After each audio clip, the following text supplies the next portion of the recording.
राधे राधे भक्तों हमारे चैनल सनातन वाणी में आप सभी का हार्दिक स्वागत है। भक्तों, श्री चैतन्य चरितावली में आज हम श्रवण करेंगे नदिया में प्रेम प्रवाह और काजी का अत्याचार। भक्तों, कथा में आगे बढ़ने से पहले आप हमारे चैनल को ज़्यादा से ज़्यादा सब्सक्राइब कर लें ताकि ऐसे भक्ति भाव से भरा हुआ वीडियो आप तक आसानी से पहुंचता रहे। प्रेम ही जीवन है, जिस जीवन में प्रेम नहीं वह जीवन नहीं जंजाल है। जहाँ प्रेम है वहीं वास्तविक प्रेम की छटा दृष्टिगोचर होती है। कहीं प्रेमियों का सम्मिलन देखिए, प्रेमियों की वार्ता सुनिए अथवा प्रेमियों के हास परिहास खान पान अथवा उनके मेलों उत्सवों में सम्मिलित होइए, तब आपको पता चलेगा कि वास्तविक जीवन कैसा होता है और उसमें कितना मजा है, कितनी मिठास है। उस मिठास के सामने संसार के जितने मीठे कहे जाने वाले पदार्थ हैं सभी फीके फीके से प्रतीत होने लगते हैं। किसी भाग्यवान पुरुष के शरीर में ही प्रेम प्रकट होता है और उसकी छत्र छाया में जितने भी प्राणी आकर आश्रय ग्रहण करते हैं वे सभी पावन बन जाते हैं। उन्हें भी वास्तविक जीवन का सुख मिल जाता है। प्रेमी जिस स्थान में निवास करता है वह भूमि पावन बन जाती है। जिस स्थान में वह क्रीड़ा करता है वह स्थान तीर्थ बन जाता है और जिन पुरुषों के साथ वह लीला करता है वे बड़भागी पुरुष भी सदा के लिए अमर बन जाते हैं। जिस नवद्वीप में प्रेमा अवतार गौरचंद्र उदित होकर अपनी सुखद शीतल किरणों के प्रकाश से संसारी तापों से अक्लांत प्राणियों को शीतलता प्रदान कर रहे हों, उस भाग्यवती नगरी के उस समय के आनंद का वर्णन कर ही कौन सकता है। महाप्रभु के कीर्तनारंभ से संपूर्ण नवद्वीप एक प्रकार से आनंद का घर ही बन गया था। वहाँ हर समय श्री कृष्ण कीर्तन की सुमधुर ध्वनि ही सुनाई पड़ती थी। जगाई मदाई के उद्धार से लोग संकीर्तन का महत्व समझने लगे। हजारों लोग सदा प्रभु के दर्शनों के लिए आते। वे प्रभु के लिए भांति भांति की भेंटें लाते। कोई तो सुंदर पुष्पों की मालाएं लाकर प्रभु के गले में पहनाता, कोई स्वादिष्ट फलों को ही उपहार स्वरूप प्रभु के सामने रखता। बहुत से सुंदर सुंदर पकवान अपने घरों से लाकर प्रभु को भेंट करते। प्रभु उनमें से थोड़ा सा लेकर सभी के मन को प्रसन्न कर देते। सभी आकर पूछते, प्रभु हम लोग भी कुछ कर सकते हैं क्या? हम लोगों को भी कृष्ण कीर्तन का अधिकार है? प्रभु कहते, कृष्ण कीर्तन सब कोई कर सकता है, इसमें तो अधिकारी अनधिकारी का प्रश्न ही नहीं। भगवान नाम के तो सभी अधिकारी हैं। नाम में विधि निषेध अथवा ऊंच नीच का विचार ही नहीं। आप लोग प्रेम पूर्वक श्री कृष्ण कीर्तन कर सकते हैं। इस पर लोग पूछते, प्रभु हम लोग तो जानते भी नहीं कीर्तन कैसे किया जाता है। हमें आज तक संकीर्तन की शिक्षा ही नहीं मिली और न हमने इसकी पद्धति किसी पुस्तक में ही पढ़ी। प्रभु हंसकर कहने लगते, नाम संकीर्तन में सीखना ही क्या है, यह तो बड़ा सरल मार्ग है। इसके लिए विज्ञता अथवा बहुज्ञता की आवश्यकता नहीं, सभी कोई इसे कर सकते हैं। देखो, इस प्रकार ताली बजाकर हरि हरे नमः, कृष्ण यादवाय नमः, गोपाल गोविंद राम श्री मधुसूदन, इस मंत्र को या और किसी मंत्र को जिसमें भगवान के नामों का ही कीर्तन हो गाते हुए 10-5 अपने साथी इकट्ठे कर लिए और सभी मिलकर नाम संकीर्तन करने लगे। तुम लोग नियम पूर्वक महीने भर तक करो तो सही, फिर देखना कितना आनंद आता है। लोग प्रभु के मुख से भगवान नाम का महात्म्य और कीर्तन की महिमा सुनते और वहीं उन्हें दिखा दिखा कर संकीर्तन करने लगते। जहाँ वे भूल करते प्रभु उन्हें फौरन बता देते। इस प्रकार उनसे भी जो पूछने आते उन सभी को भगवान नाम संकीर्तन का ही उपदेश करते। लोग महाप्रभु की आज्ञा शिरोधार्य करके अपने अपने घरों को चले जाते और दूसरे ही दिन से संकीर्तन आरंभ कर देते। पहले तो लोग ताली बजा बजा कर ही संकीर्तन करते थे, किंतु ज्यों ज्यों उन्हें आनंद आने लगा त्यों ही त्यों उनके संकीर्तन के साथ ढोल करताल तथा झांझ मृदंग आदि वाद्यों का भी समावेश होने लगा। एक को कीर्तन करते देखकर दूसरे को भी उत्साह होने लगा और उसने भी 10-5 लोगों को इकट्ठा करके अपनी एक छोटी संकीर्तन मंडली बना ली और दोनों समय नियम से संकीर्तन करने लगे। इस प्रकार प्रत्येक मोहल्ले में बहुत सी संकीर्तन मंडलियां स्थापित हो गईं। अच्छे अच्छे घरों के लोग संध्या समय अपने सभी परिवार वालों को साथ लेकर संकीर्तन करते, जिसमें स्त्री पुरुष छोटे बड़े सभी सम्मिलित होते। भक्त सदा आनंद में छके से रहते, परस्पर एक दूसरे का आलिंगन करते। दो भक्त जहाँ भी रास्ते में मिलते वहीं एक दूसरे से लिपट जाते। कोई दूसरे को साष्टांग प्रणाम ही करते, वह जल्दी से उनकी चरण रज लेनों को दौड़ता। कभी 10-20 भक्त मिलकर संकीर्तन के पदों का ही गान करने लगते। कोई बाजार में सबके सामने नृत्य करते ही निकलते। इस प्रकार भक्ति रूपी नदिया में सदा प्रेम की तरंगे ही उठती रहती। रात दिन शंख घड़ियाल तुरही ढोल करताल झांझ मृदंग तथा अन्यान्य प्रकार के वाद्यों से संपूर्ण नवद्वीप नगर गूंजता ही रहता। महाप्रभु भक्तों को साथ लेकर रात्रि भर संकीर्तन ही करते रहते। प्रातः काल घंटे 2 घंटे के लिए सोते, उठते ही भक्तों को साथ लेकर गंगा स्नान करने के लिए चले जाते।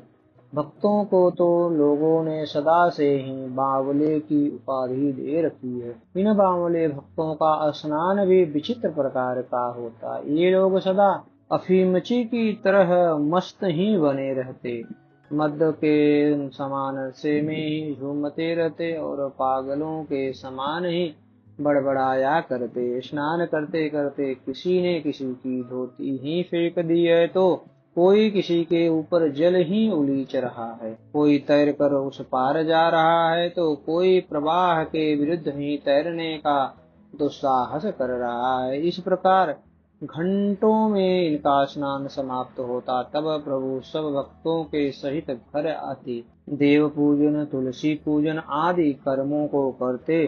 तब तक विष्णु प्रिया भोजन बनाकर तैयार कर लेती। जल्दी से आप भोजन पर बैठ जाते। भक्तों के बिना साथ लिए इन्हें भोजन अच्छा ही नहीं लगता था, इसलिए 10-5 भक्त सदा इनके साथ ही भोजन करते। भोजन करते करते कभी तो माता से कहते, अम्मा तेरी बहू के हाथ में जाने क्या जादू है, सभी चीजों में बड़ी भारी मिठास आ जाती है, और तो और साग भी तो मीठा लगता है। पास बैठे हुए भक्तों से कहने लगते, क्यों जी ठीक है न, तुम्हें साग में भी मिठास मालूम पड़ती है। यह सुनकर सभी भक्त हंसने लगते। विष्णु प्रिया जी भी मन ही मन मुस्कुराने लगती। भोजन के अनंतर आप थोड़ी देर विश्राम करते। तीसरे पहर फिर धीरे धीरे सभी भक्त प्रभु के घर आकर एकत्रित हो जाते। तब प्रभु उनके साथ श्री कृष्ण कथाएं कहने लगते। कभी कोई श्रीमद् भागवत का ही प्रकरण छिड़ गया है, कभी कोई गीत गोविंद के पद की ही व्याख्या कर रहा है, किसी दिन पद्म पुराण की ही कथा हो रही है। इस प्रकार नाना शास्त्रों की चर्चा प्रभु के यहाँ होती रहे। सायंकाल के समय भक्तों को साथ लेकर प्रभु नगर भ्रमण करने के लिए निकलते। इस प्रकार इनका सभी समय भक्तों के सहवास में ही व्यतीत होता। क्षण भर भी भक्तों का पृथक होना इन्हें असह्य सा प्रतीत होता। भक्तों की भी प्रभु के चरणों में अहैत की भक्ति थी। वे प्रभु के संकेत के अनुसार चेष्टाएं करते। वे सदा प्रभु के मुख की ही ओर देखते रहते कि किस समय प्रभु के मुख पर कैसे भावों के लक्षण प्रतीत होते हैं। उन्हीं भावों के अनुसार वे क्रियाएं करने लगते। इस कारण ईर्ष्या करना ही जिनका स्वभाव है, वे दूसरे के अभ्युदय तथा गौरव को देख ही नहीं सकते। ऐसे खल पुरुष सदा प्रभु की निंदा किया करते। प्रभु उन लोगों की बातों के ऊपर ध्यान ही नहीं देते। जब कोई भक्त किसी के संबंध की ऐसी बातें छेड़ देता तो आप उसी समय उसे डांट कर कह देते, दूसरों की निंदा स्तुति करना छोड़कर तुम निरंतर श्री कृष्ण कीर्तन में ही अपने मन को क्यों नहीं लगाते। इस कारण प्रभु के सम्मुख किसी की निंदा स्तुति करने की भक्तों को हिम्मत ही नहीं होती थी। प्रभु के बढ़ते हुए प्रभाव को देखकर द्वेषी लोगों ने मुसलमानों को भड़काया। वे जानते थे कि हम निमाई पंडित का वैसे तो कुछ बिगाड़ नहीं सकते, उनके कहने में हजारों आदमी हैं। हाँ, यदि शासक की ओर से इन्हें पीड़ा पहुंचाई जाएगी तब तो इनका सभी गौर हरिपना ठीक हो जाएगा। उस समय मुसलमानों का शासन था, इसलिए मुसलमानों की शिकायतों पर विशेष ध्यान दिया जाता था। इसलिए खलों ने मुसलमानों को ही बहकाना शुरू किया। निमाई पंडित अशास्त्रीय काम करता है, उसकी देखा देखी संपूर्ण नगर में कीर्तन होने लगा है। दिन रात्रि कीर्तन की ही ध्वनि सुनाई पड़ती है। इस कोलाहल के कारण रात्रि में लोगों को निद्रा भी तो नहीं आने पाती। काजी से कहकर इन लोगों को दंड दिलाना चाहिए। न जाने ये सब मिलकर क्या कर बैठे। मुसलमानों को भी यह बात जच गई, वे भला हिंदू धर्म का अभ्युदय कब देख सकते थे। इसलिए सभी ने मिलकर काजी के यहाँ संकीर्तन के विरुद्ध अभियोग चलाया। उस समय बंगाल सूबे में अभियोगियों के निर्णय करने का काम काजियों के ही अधीन था। जमींदार, राजा अथवा मंडलेश्वर कुछ गांवों का बादशाह से नियत समय के लिए ठेका ले लेते और जितने में ठेका लेते उतने रुपए तो कर उगाह कर बादशाह को दे देते, जो बचते उसे अपने पास रख लेते। दीवानी और फौजदारी के जितने मामले होते उनका फैसला काजी किया करते। बादशाह की ओर से स्थान स्थान पर काजी नियुक्त थे।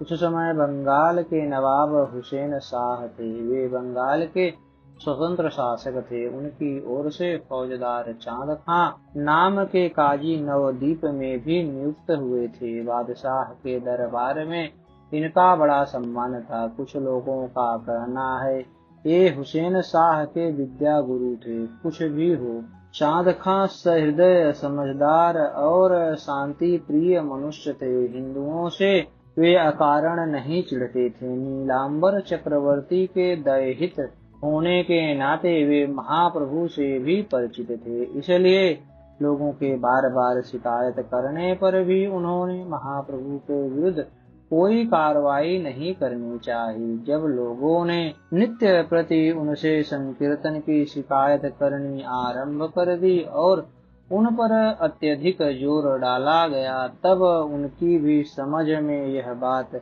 आ गई कि हाँ, ये लोग दिन रात्रि बाजे बजाकर शोर मचाते रहते हैं। ऐसा भी क्या भजन कीर्तन, यदि भजन ही करना है तो धीरे धीरे करें। यही सोचकर वे एक दिन अपने दल बल के सहित कीर्तन वालों को रोकने के लिए चले। बहुत से लोग प्रेम में उन्मत्त होकर संकीर्तन कर रहे थे।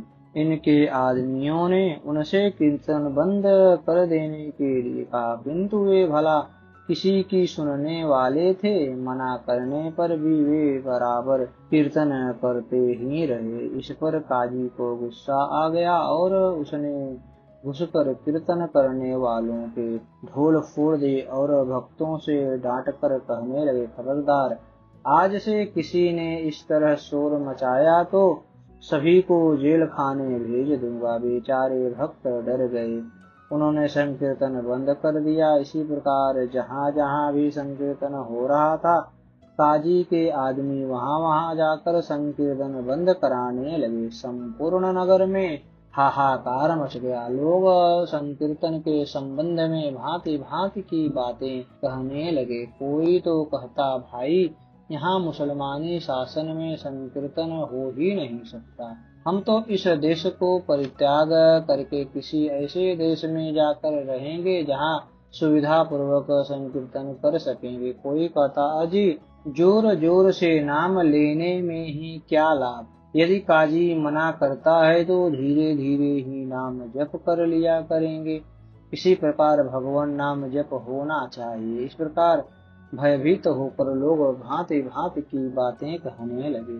दूसरे दिन सभी मिलकर महाप्रभु के निकट आए और उन्होंने रात्रि में जो जो घटनाएं हुई थी सब कह सुनाई और अंत में कहा, प्रभु आप तो हमसे संकीर्तन करने के लिए कहते हैं, किंतु हमारे ऊपर संकीर्तन करने से ऐसी ऐसी विपत्तियां आती हैं। अब हमारे लिए क्या आज्ञा होती है। आपकी आज्ञा हो तो हम इस देश को छोड़कर किसी ऐसे देश में चले जहाँ सुविधा पूर्वक संकीर्तन कर सकें, या आज्ञा हो तो संकीर्तन करना ही बंद कर दें। बहुत से लोग तो डर के कारण भागे भी जा रहे हैं।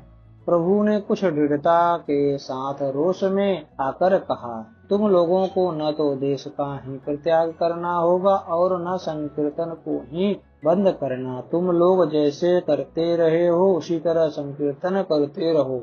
मैं उस काजी को और उसके साथियों को देख लूंगा, वे कैसे संकीर्तन को रोकते हैं। तुम लोग तनिक भी न घबराओ। प्रभु के ऐसे आश्वासन को सुनकर सभी भक्त अपने अपने घरों को चले गए। बहुत से तो प्रभु के आज्ञानुसार पूर्ववत ही संकीर्तन करते रहे, किंतु उनके मन में सदा डर ही बना रहता था। बहुतों ने उसी दिन से संकीर्तन करना भी बंद ही कर दिया।